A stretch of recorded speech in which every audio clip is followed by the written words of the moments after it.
Now, even though we're going on break next week, I don't think this is the end of it.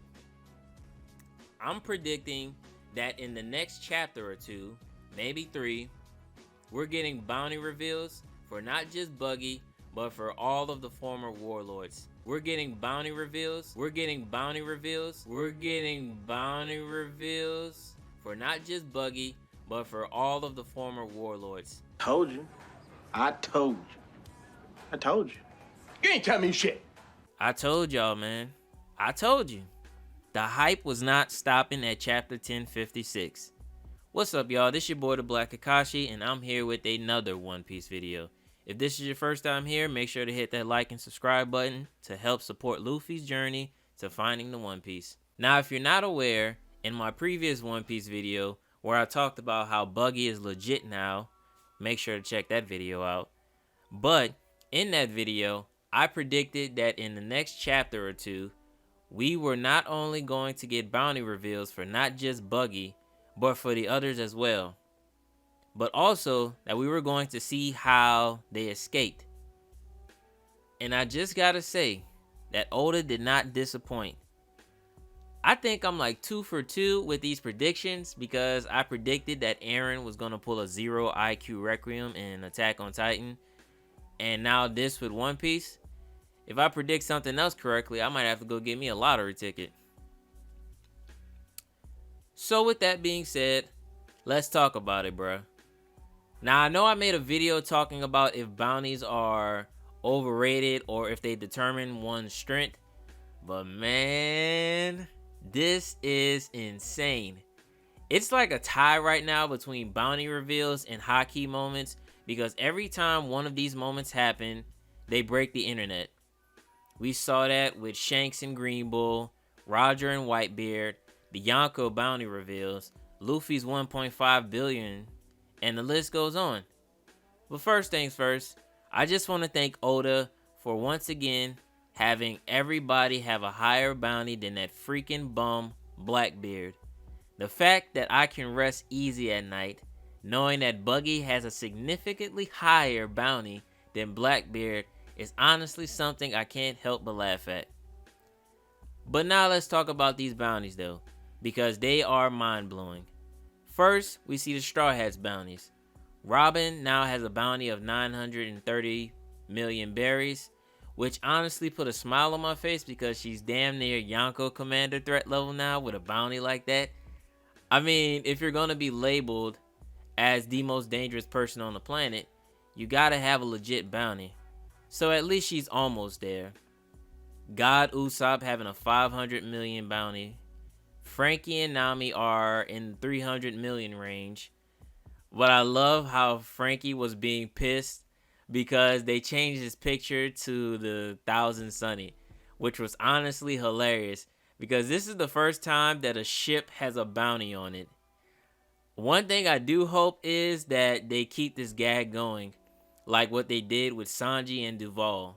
And finally, Chopper is finally a thousandaire, so that's something to be happy about. And finally, the commanders of the Straw Hats. Jinbei is sitting at an even 1.1 billion berries. Zoro also has 1.1 billion berries. And Sanji has 1 billion berries, putting him right back where he belongs, in 3rd place. Or in Zoro's case, 4th place. And when you put all of the Straw Hats bounties together, then they are sitting at over 8 billion berries, which makes you wonder how much the other Yonkos would be if all of their bounties were combined. I can probably bet that Roger sits at the top of that throne, and I can 100% guarantee that that bum, Blackbeard, is sitting at the bottom of that list. Because if Buggy can have a higher bounty than Blackbeard, then anything is possible. Now let's talk about the Cross Guild's bounties. The true leader of the guild, Buggy D. Clown, is sitting at 3.1 billion berries.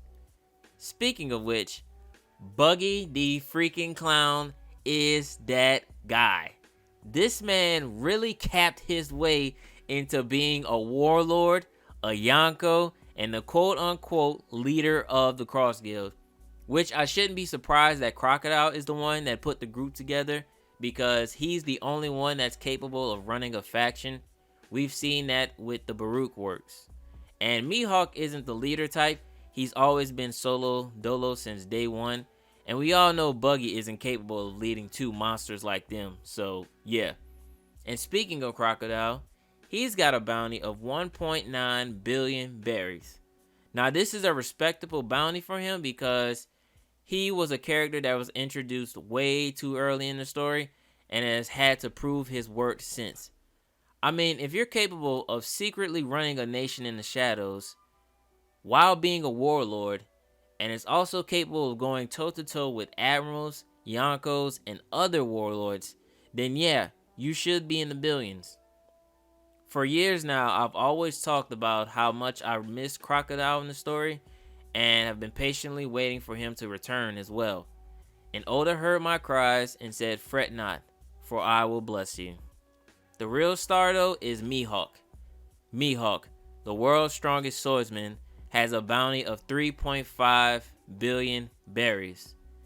That's Yonko territory right there. Now this number doesn't surprise me because he is someone that has ties with Shanks, but what's been driving me crazy is that Mihawk has a new nickname, which is the Marine Hunter. This is crazy because it's setting up the parallels between him and Zoro. Zoro, the pirate hunter, the man who wants to be the world's strongest swordsman. Mihawk, the marine hunter, who's looking for a worthy successor to be the world's greatest swordsman. It's almost like Oda is setting up something pretty big. But what caught me by surprise was them saying that Mihawk surpasses Shanks in terms of skill. And by skill, I mean in terms of swordsmanship. Because I don't think they are talking about haki. I mean, after what we saw Shanks do to Green Bull, there's no way that Mihawk is equal in terms of that type of haki. There's no way. Like, all this is doing is just making me want to see Mihawk and Shanks fight more. Whether it be from a flashback, back when Shanks had two arms, or in the present when Shanks has no arm, has one arm, and is a haki god. Because the way it's been shown in the story, Shanks is stronger than Mihawk, or is slightly stronger than Mihawk.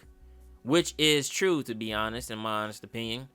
Because Mihawk said he didn't want no smoke with Shanks and Marineford, saying, "I'm leaving. I agreed to fight Whitebeard, but I did not agree to fight Shanks." And back in the East Blue Saga, Mihawk said he didn't want to fight Shanks because it would be unfair because he lost his arm. Which can be interpreted as two ways.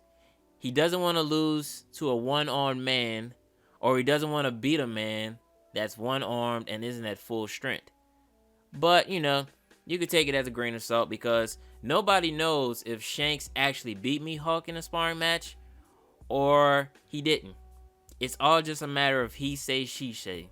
Or maybe, just maybe, I'm a Shanks fanboy whose observation haki is on point and is ahead of the curve. But hey, that's all I'm gonna say. But here's something I want y'all to think about. If Crocodile has a bounty of 1.9 billion, Mihawk has a Yonko level bounty with 3.5 billion, Buggy 3.1 billion, what do you think the other Warlords bounties are? I think Doflamingo's is probably neck and neck with Mihawk in my honest opinion. But I wouldn't be surprised if his bounty is like 2.9 billion or at least more than 3 billion.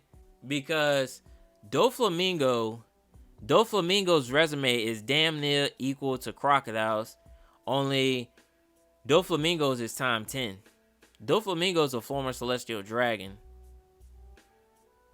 He had Dressrosa in a chokehold, literally, or I should say in a cage, literally in a cage.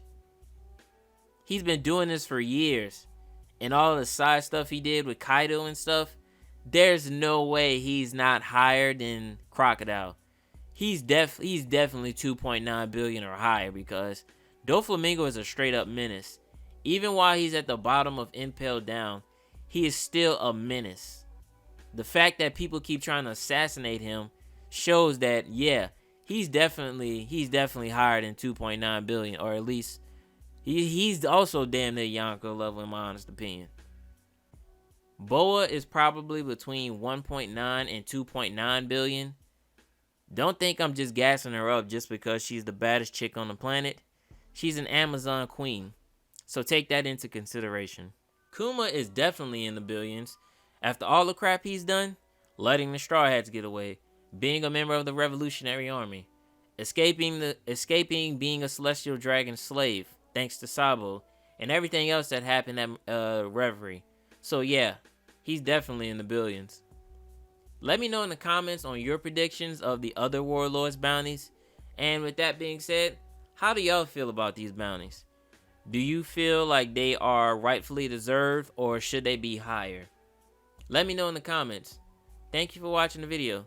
Leave a like, comment, share, and subscribe. Thank you, and I'll see you in the Grand Line.